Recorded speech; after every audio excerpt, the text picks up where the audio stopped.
नमस्कार बच्चों, YouTube channel शिक्षालय में आपका बेहद स्वागत है। मेरा नाम है रेणु यादव। बच्चों, इस YouTube चैनल के माध्यम से हम क्लास 9 से लेकर 12 तक के सारे केमिस्ट्री के चैप्टर्स कवर कर रहे हैं और बच्चों की डिमांड पे क्लास 10th में फिजिक्स और केमिस्ट्री के साथ साथ बायोलॉजी को भी कवर करेंगे। क्लियर? केमिस्ट्री में हम बात कर रहे हैं केमिकल रिएक्शंस एंड इक्वेशंस की। हालांकि cations, anions, valency, valence electron, charges, ये सारे के सारे क्लास 9th का पोर्शन था, लेकिन उसके बावजूद जब 10th में बच्चे आते हैं तो क्योंकि उनको 9th का ये पोर्शन याद नहीं रहता, इसलिए 10th के इक्वेशंस नहीं बना पाते हैं। क्लियर? इसलिए मैंने कल आपको कैटायंस बताया था, आज मैं आपको बताऊंगी एनायंस। आपको याद होगा कि कल हम लोगों ने डिस्कस किया था कि किसी भी एटम में न्यूक्लियस होता है और उसके आसपास शेल्स होती हैं। अभी हम जिन एलिमेंट्स का डिस्कशन कर रहे हैं उनमें 3 ही शेल्स हैं जिनके नाम है के, एल, एम। हम 3 शेल के ही बाकी के एलिमेंट्स के बारे में डिस्कशन करते हैं। आज लेते हैं फास्फोरस। फास्फोरस का एटॉमिक नंबर होता है 15। अगर इसका एटॉमिक नंबर 15 है, इसका मतलब इसके पास नंबर ऑफ प्रोटॉन्स 15 है। हम लोगों ने ये डिस्कशन किया है कि जितने नंबर ऑफ प्रोटॉन्स होते हैं उतने ही नंबर ऑफ इलेक्ट्रॉन्स होते हैं। क्लियर? इसका मतलब इसके जो शेल्स हैं उनमें नंबर ऑफ इलेक्ट्रॉन्स कितने होंगे? 15 होंगे। लेकिन उन नंबर ऑफ इलेक्ट्रॉन्स का हम डिफरेंट शेल्स में डिस्ट्रीब्यूशन करते हैं और इसी डिस्ट्रीब्यूशन को हम बोलते हैं कॉन्फ़िगरेशन। तो सबसे पहले हम फास्फोरस के इन इलेक्ट्रॉन्स का, जिसको आप कल्मिनेटिवली एटॉमिक नंबर बोलते हो, उसका हम डिस्ट्रीब्यूशन कर लेते हैं। Number of electrons is equal to number of proton. Configuration करने के लिए KLM लिखिए। पहले शेल में 2 ही इलेक्ट्रॉन आ सकते हैं, दूसरे शेल में 8 ही इलेक्ट्रॉन आ सकते हैं, तीसरे में मैक्सिमम 18 आ सकते हैं, मिनिमम 8 आ सकते हैं। 8 के आधे 4 है तो आप शेयर करेंगे, 4 से कम है तो आप इलेक्ट्रॉन दे देंगे और 4 से ज्यादा है तो इलेक्ट्रॉन ले लेंगे। इसका डिस्कशन हम कल ही कर चुके हैं। क्लियर? तो 8 और 18 वाली कंडीशन तो हमारे पास है नहीं। यहाँ पर हम यहाँ M शेल में क्या लिखेंगे? कितने नंबर ऑफ इलेक्ट्रॉन्स रिमेनिंग है। टोटल एटॉमिक नंबर है हमारे पास 15। 15 का मतलब 2 इलेक्ट्रॉन इसमें आ गए, 8 इलेक्ट्रॉन इसमें आ गए और बाकी बचे कितने? 5। ओके। हम लोगों ने कल ये डिस्कस किया था कि अगर किसी के बाहर वाले शेल में 4 से ज्यादा इलेक्ट्रॉन होते हैं तो वो क्या करेगा? इलेक्ट्रॉन ले लेगा। कोई भी एलिमेंट किससे इलेक्ट्रॉन लेगा, कैसे इलेक्ट्रॉन लेगा, इसका डिस्कशन भी हम आगे करेंगे। अभी आप ये समझिए कि इसको अपने आप को स्टेबल करने के लिए 3 इलेक्ट्रॉन्स बाहर से लेने हैं। इसका मतलब फास्फोरस, यहाँ 15 लिखने की जरूरत नहीं है आपको। कितने इलेक्ट्रॉन्स लेगा? 3 इलेक्ट्रॉन्स लेगा। जब हम किसी से कुछ लेते हैं बच्चों तो हमारे पास उधार हो जाता है। उधार मतलब एक नेगेटिव पॉइंट आ जाता है हमारा। ठीक है, आपको समझाने के लिए बता रही हूँ। तो क्योंकि फास्फोरस ने 3 इलेक्ट्रॉन लिए हैं, इसीलिए इस पर चार्ज आ जाएगा 3 नेगेटिव। कल भी हम लोगों ने ये डिस्कस किया था कि ये जो चार्जेस होते हैं ना, वो पॉजिटिव हो या नेगेटिव, इस पोजीशन पे आएगा। सुपर स्क्रिप्ट में इस पोजीशन पे आएगा, यहाँ यहाँ यहाँ कुछ नहीं, सिर्फ यहाँ पर आप लिखोगे। क्लियर? तो क्योंकि फास्फोरस ने लिए हैं, ऐड किए हैं, इसलिए प्लस का निशान लगाया है। 3 इलेक्ट्रॉन लिए हैं। ये जो नेगेटिव साइन है ये इलेक्ट्रॉन की नेगेटिविटी को बताता है कि इलेक्ट्रॉन नेगेटिव होते हैं। फास्फोरस ने 3 इलेक्ट्रॉन लिए और वो P3 नेगेटिव में कन्वर्ट हो गया। ऐसे ही कुछ और एग्जाम्पल्स हम लोग कंसिडर करते हैं। अब हम बात करते हैं सल्फर की। सल्फर का मतलब एक ऐसा एटम जिसके पास 16 एटॉमिक नंबर है। Sulphur atomic number 16। सबसे पहले हम इसका कॉन्फ़िगरेशन लिख लेंगे। कॉन्फ़िगरेशन मतलब KLM शेल्स में डिस्ट्रीब्यूशन करिए। K में कितने इलेक्ट्रॉन्स आएंगे? 2। KLM, K में 2 इलेक्ट्रॉन, L में 8 इलेक्ट्रॉन और M शेल में कितने इलेक्ट्रॉन होने चाहिए? Maximum, minimum. अब इसका डिस्कशन हम अब नहीं करेंगे, आपको समझ में आ गया होगा। तो M में जो रिमेनिंग इलेक्ट्रॉन्स हैं वो हम डाल देंगे। 16 एटॉमिक नंबर था, 2 इसको दे दिया, 8 इसको दे दिया, बाकी कितने बचे? 6। इसका मतलब हम इसमें 6 इलेक्ट्रॉन्स दे देंगे। स्टेबिलिटी के लिए इसके पास कितने इलेक्ट्रॉन्स की कमी है? 2 इलेक्ट्रॉन्स की कमी है। इसका मतलब सल्फर 2 इलेक्ट्रॉन्स ले लेगा और जब ये 2 इलेक्ट्रॉन लेगा तो इसके ऊपर चार्ज कितना आ जाएगा? 2 नेगेटिव। क्लियर हो गया? एक और एग्जाम्पल, क्लोरीन एटॉमिक नंबर 17। सबसे पहले कॉन्फ़िगरेशन लिख लीजिए KLM। पहले में 2 आते ही हैं, दूसरे में 8 आएंगे, बाकी बचा हुआ M शेल में डाल देंगे। 17 है तो 10 तो यही हो गया, 7 यहाँ पे डाल दिया। कितने इलेक्ट्रॉन की कमी है बच्चों? क्लोरीन के पास 1 इलेक्ट्रॉन की कमी है, तो क्लोरीन 1 इलेक्ट्रॉन ले लेगा क्लोरीन एक इलेक्ट्रॉन लेगा। अब क्योंकि इसने एक इलेक्ट्रॉन लिया है तो क्लोरीन पर नेगेटिव चार्ज आ जाएगा। बच्चों अगर आप ये सोच रहे हो कि हम क्लोरीन को Cl1 नेगेटिव दिखा दें तो 1 नेगेटिव और नेगेटिव एक ही बात है, कन्वीनियंस के लिए हम नेगेटिव लगाएंगे। क्लियर हो गई बात। अब मैं ये जो बीच के कॉन्फ़िगरेशंस वाले लाइंस हैं इनको मिटा देती हूँ। अब आप देखिए मेरे पास 3 एलिमेंट है, फास्फोरस, सल्फर और क्लोरीन। इन तीनों ने इलेक्ट्रॉन्स को एक्सेप्ट किया है। क्लियर। और तीनों के ऊपर नेगेटिव चार्जेस आए हैं। किसी के ऊपर 3 है, किसी के ऊपर 2 है, किसी के ऊपर 1 है। कल हम लोगों ने ये बात की थी बच्चों कि यदि किसी भी एलिमेंट के पास कोई चार्ज होता है, भले ही वो पॉजिटिव हो या नेगेटिव हो, उस एलिमेंट के चार्ज वाले पोर्शन को हम आयन के नाम से संबोधित करते हैं। क्लियर। जहां एक तरफ ये विदाउट चार्जेस हैं, ये एलिमेंट कहलाए जाएंगे। ओके। यहाँ पर क्योंकि इन पे चार्जेस हैं इसलिए हम इनको आयन बोलेंगे। लेकिन क्योंकि इन पर नेगेटिव चार्ज है तो स्पेसिफिकली आपसे पूछा जाएगा कि कौन सा आयन है, तो आप बोलोगे कि ये है एनायन। ये सारे के सारे, ये और ये सारे एनायन है। इसका मतलब किसी भी एटम पर, अगर किसी भी एटम बोल गया या किसी भी एलिमेंट पर अगर इलेक्ट्रॉन के लेने की वजह से नेगेटिव चार्ज आ जाता है तो वो एनायन कहलाया जाता है। क्लियर। कल जो हमने पढ़ा था उसपे पॉजिटिव चार्ज आ रहा था और वो एनायन नहीं कैटायन था। वो कैटायन था जिसपे पॉजिटिव चार्ज हो, जिसपे नेगेटिव चार्ज हो वो एनायन कहलाया जाएगा। अच्छा, एनायन क्यों बोलते हैं? अगर आप वैसे भूल जाए तो इसका एक लॉजिक भी आप समझ लीजिए। केमिस्ट्री क्यों कहती है कि एलिमेंट्स के ऊपर जो इलेक्ट्रॉन्स लेते हैं उनके ऊपर नेगेटिव चार्ज आ जाता है। अब ये उधार और ये सब लेना तो ये आपको समझाने के लिए बोला गया है। एक एग्जाम्पल ले लेते हैं क्लोरीन का ही। क्लोरीन एटॉमिक नंबर 17, कॉन्फ़िगरेशन 2, 8 और 7। बार बार KLM नहीं लिखेंगे हम बच्चों, 2, 8, 7 हमने डायरेक्टली कॉन्फ़िगरेशन लिख दिया है। इसका एटॉमिक स्ट्रक्चर ड्रॉ करते हैं। न्यूक्लियस, प्रोटॉन है, न्यूट्रॉन है, पहला शेल हो गया हमारा, दूसरा शेल और तीसरा शेल। क्लियर। इसको K बोल देते हैं, इसको L बोल देते हैं, इसको M बोल देते हैं आपकी सुविधा के लिए। पहले में 2 इलेक्ट्रॉन आ गए हैं, दूसरे में 8 इलेक्ट्रॉन है, 1, 2, 3, 4, 5, 6, 7, 8 और लास्ट वाले में 1, 2, 3, 4, 5, 6, 7 इलेक्ट्रॉन। क्लियर। अब आप ये जानते हैं कि Cl का एटॉमिक नंबर 17 है। इसका मतलब इसके पास नंबर ऑफ प्रोटॉन्स कितने हैं? 17। क्योंकि नंबर ऑफ प्रोटॉन 17 है तो नंबर ऑफ इलेक्ट्रॉन्स भी 17 ही होंगे। पर इलेक्ट्रॉन्स बढ़ जाते हैं और प्रोटॉन एक जगह रहते हैं, बस यही फर्क होता है। तो क्योंकि इसमें एक इलेक्ट्रॉन की कमी है तो ये जो क्लोरीन होता है ये कहीं से एक इलेक्ट्रॉन ले लेता है। ओके। अच्छा, वो एक इलेक्ट्रॉन लेगा तो इस शेल में जोड़ेगा ना, ये KLM था ना, M शेल में इलेक्ट्रॉन जोड़ेगा। तो मान लो कि M शेल में वो इलेक्ट्रॉन आकर यहाँ पर जुड़ जाता है। हमने ये एक एक्स्ट्रा इलेक्ट्रॉन जो लिया है वो यहाँ जोड़ दिया। तो इसके पास एक इलेक्ट्रॉन जोड़ने के बाद इसके पास नंबर ऑफ प्रोटॉन कितने हो जाएंगे? 17।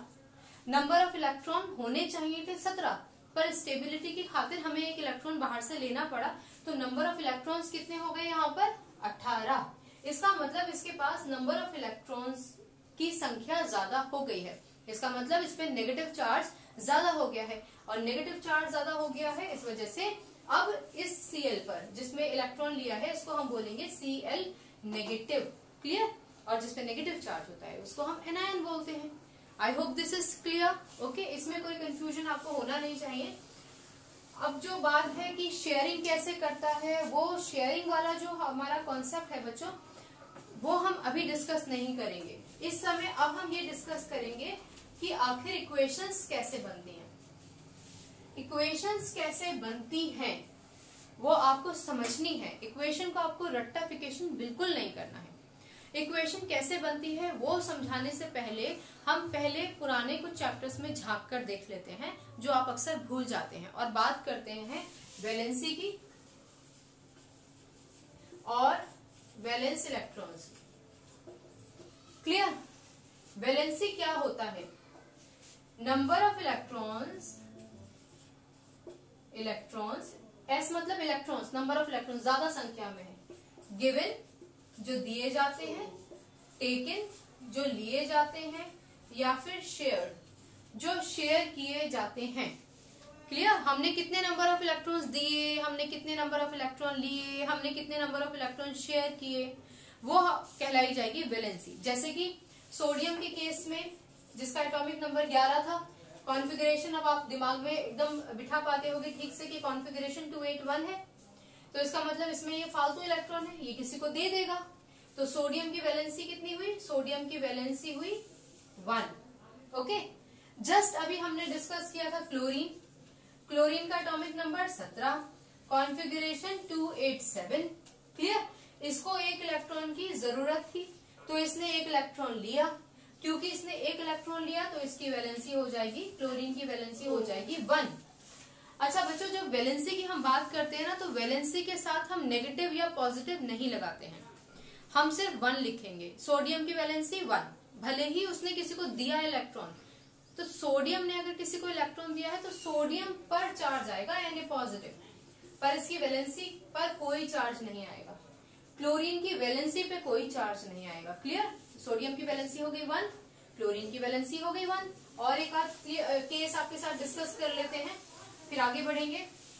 मान लीजिए मैं मैग्नीशियम की बात करूं, मैग्नीशियम एटॉमिक नंबर 12, कॉन्फ़िगरेशन 282।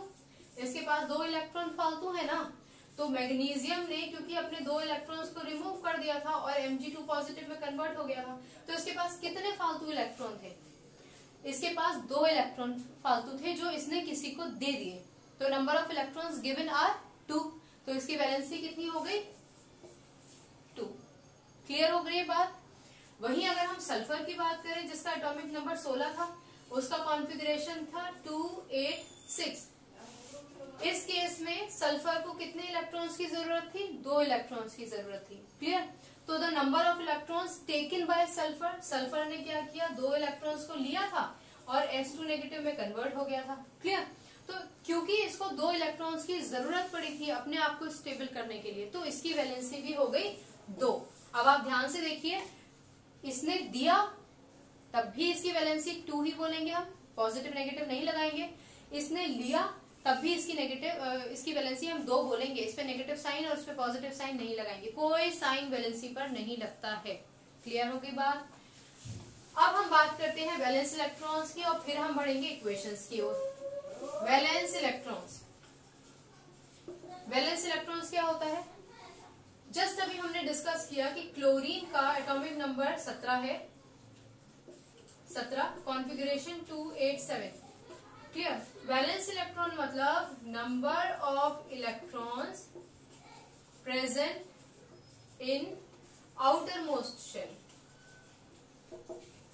बाहर वाले शेल में कितने इलेक्ट्रॉन्स होते हैं? आउटर मोस्ट शेल, बाहर वाले शेल में कितने इलेक्ट्रॉन्स होते हैं? वो उसके वैलेंस इलेक्ट्रॉन्स होते हैं। क्लोरीन के बाहर वाले शेल में कितने इलेक्ट्रॉन्स हैं? 7, तो इसके वैलेंस इलेक्ट्रॉन्स कितने हुए? 7। आप अगर मान लीजिए आपने लिया एक केस फास्फोरस का एटॉमिक नंबर 15, कॉन्फ़िगरेशन 285। क्लियर? तो इसके वैलेंस इलेक्ट्रॉन्स कितने हो गए? 5। ओके बच्चों, और इसको अपनी स्टेबिलिटी कंप्लीट करने के लिए कितने इलेक्ट्रॉन्स की जरूरत है? 3। वो क्या कहलाई जाएगी? इसकी valency. I hope this is clear. Okay, 2 बातें और कर लेते हैं कि हमारे पास कितनी तरीके के बॉन्ड्स होते हैं, उसके बाद फिर हम इक्वेशंस पे आएंगे कि इक्वेशंस कैसे बनाई जाएंगी। देखो बच्चों, हमारे पास जो बॉन्ड्स होंगे उसको हम 2 तरीके से कैटेगराइज करते हैं। एक तो इलेक्ट्रोवैलेंट बॉन्ड,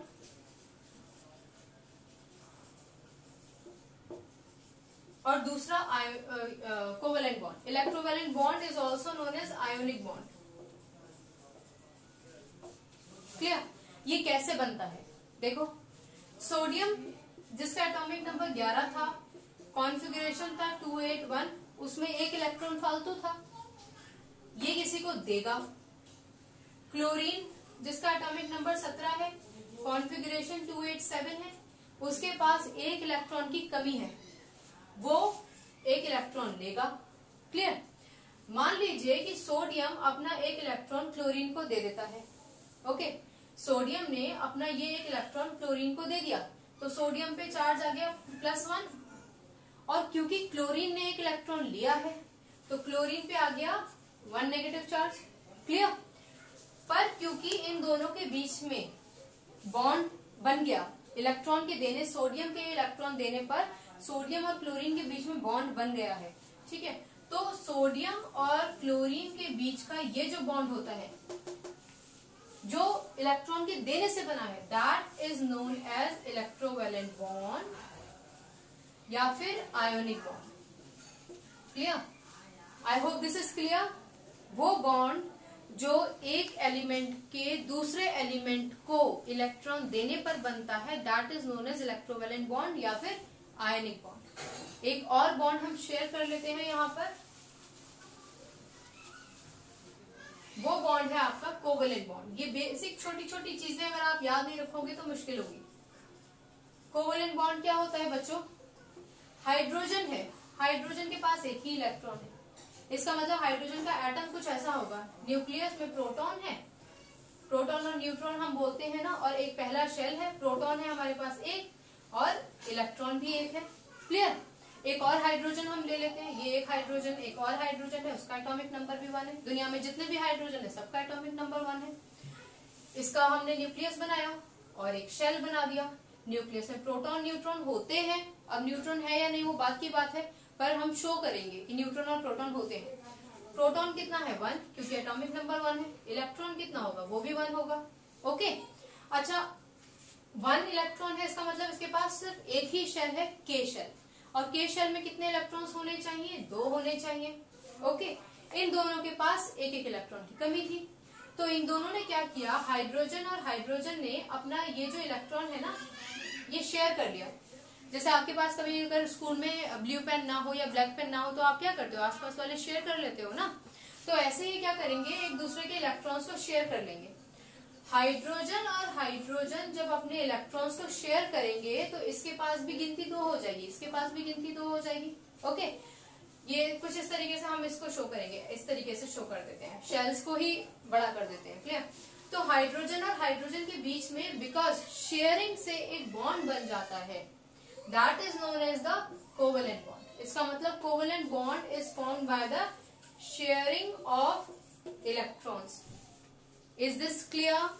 अगर आपको ये क्लियर हो गया है अच्छे से, तो पेज नंबर 37 क्लास 9th का, उसमें जो आपके पास चार्जेस दे रखे हैं वो आप याद करो, क्योंकि अगर आप वो याद कर लोगे तो इक्वेशन बनाना आपको बहुत आसान बन जाएगा। चार्जेस आपको यहाँ से भी याद हो जाएंगे, लेकिन वो याद करते करते आप सीखोगे, इससे बेहतर है पहले से याद करो। एक एग्जाम्पल डिस्कस कर लेते हैं। NaCl प्लस H2O क्या बनाएगा? ये एक इक्वेशन है बच्चों। क्लियर? एरो से पहले वाला हिस्सा मैं इसको यहां लिख देती हूँ छोटा करके, NaCl प्लस H2O एरो। याद रखिए, जब कभी भी हम कोई इक्वेशन लिखते हैं, रिएक्शन होने पर अगर हम कोई इक्वेशन लिखते हैं तो एरो से पहले का जो पोर्शन होता है वो हमारा रिएक्टेंट कहलाया जाता है। एरो के बाद का जो पोर्शन जो भी बनेगा वो हमारा प्रोडक्ट कहलाया जाता है। क्लियर? अब इक्वेशन को कैसे बनाते हैं, बहुत आसान है। अभी जस्ट हम पीछे पढ़कर आए हैं कि NaCl किससे मिलके बना था? Na positive Cl negative. Okay, H2O किससे मिलकर बना होता है? याद कर लीजिए, H पॉजिटिव और OH negative. Is that clear? H positive और OH नेगेटिव से मिलकर हमारा H2O बनता है। जब हम इन दोनों को मिक्स कर देते हैं ना बच्चों, तो ये जो कंपाउंड है ये टूट जाता है पॉजिटिव नेगेटिव में, ये जो कंपाउंड है ये भी टूट गया पॉजिटिव नेगेटिव में। ये जो पॉजिटिव कंपाउंड है ये नेगेटिव की तरफ अट्रैक्ट होगा, इसका मतलब Na पॉजिटिव OH नेगेटिव के साथ मिलकर बॉन्ड बनाने की कोशिश करेगा। इक्वल अपोजिट चार्जेस हैं, इक्वल अपोजिट चार्जेस मतलब 1 पॉजिटिव 1 नेगेटिव, चार्जेस कैंसिल हो जाएंगे और पहला प्रोडक्ट हमारा क्या बन जाएगा? NaOH। क्लियर? अब हम बात करते हैं कि ये तो हमारे पास गया, ये भी चला गया, अब क्या बचा हमारे पास? H पॉजिटिव और Cl नेगेटिव। तो दूसरा प्रोडक्ट पर भी एक पॉजिटिव और एक नेगेटिव चार्ज है, मतलब इक्वल अपोजिट चार्जेस कैंसिल हो जाएंगे, प्रोडक्ट क्या बन जाएगा हमारा? HCl। कुछ बच्चों के दिमाग में ये आता होगा कि ये ClH क्यों नहीं बना है। बच्चों, कभी भी हम कोई भी कंपाउंड लिखते हैं तो उसमें जो पॉजिटिव कंपोनेंट होता है वो पहले आता है, H पे पॉजिटिव चार्ज था, और जिसमें नेगेटिव चार्ज होता है वो बाद में आता है। क्लियर? आपने अपने क्लास 9th में क्रिस क्रॉस करके हम लोग कैसे चार्जेस का डिस्ट्रीब्यूशन करते हैं वो सब आपने क्लास 9 में पढ़ा होगा, और फिर भी मैंने आपको एक ब्रीफ कर दिया है वैलेंसी वैलेंस इलेक्ट्रॉन के को समझाकर। यहाँ बस आपको इतना याद रखना है कि आपको किसी भी कंपाउंड को उनके चार्जेस में तोड़ना है और फिर मिक्स कर देना है। क्लियर? तो ये है हमारी आज की पहली इक्वेशन। धीरे धीरे मैं आपको बताऊंगी कि इक्वेशंस में क्या क्या सिंबल्स होते हैं, क्या क्या चीजें होती हैं। क्लियर? दो चीजें है ना, रिएक्शन और इक्वेशन। जो रिएक्शन होता है उसी को अगर हम केमिस्ट्री के सिंबल का फॉर्म दे देते हैं तो वो इक्वेशन कहलाई जाती है। क्लियर? धीरे धीरे बाकी की चीजें डिस्कस करेंगे, आज के लिए ये इक्वेशन। तब तक आप क्लास 9 का पेज नंबर 37 अच्छे से देख लीजिए कि इस पे कितने चार्जेस होते हैं। ओके, नेक्स्ट लेक्चर में हम इन्हीं इक्वेशंस के साथ आगे बढ़ेंगे। धीरे धीरे आपको हर एक इक्वेशन समझ में आ जाएगी। यदि आपको कोई डाउट है तो मुझे कमेंट बॉक्स में लिखकर पूछ लीजिएगा। ठीक है? अच्छे से पढ़ते रहिए, खुश रहिए, अपना ख्याल रखिए। Take care, God bless you, bye.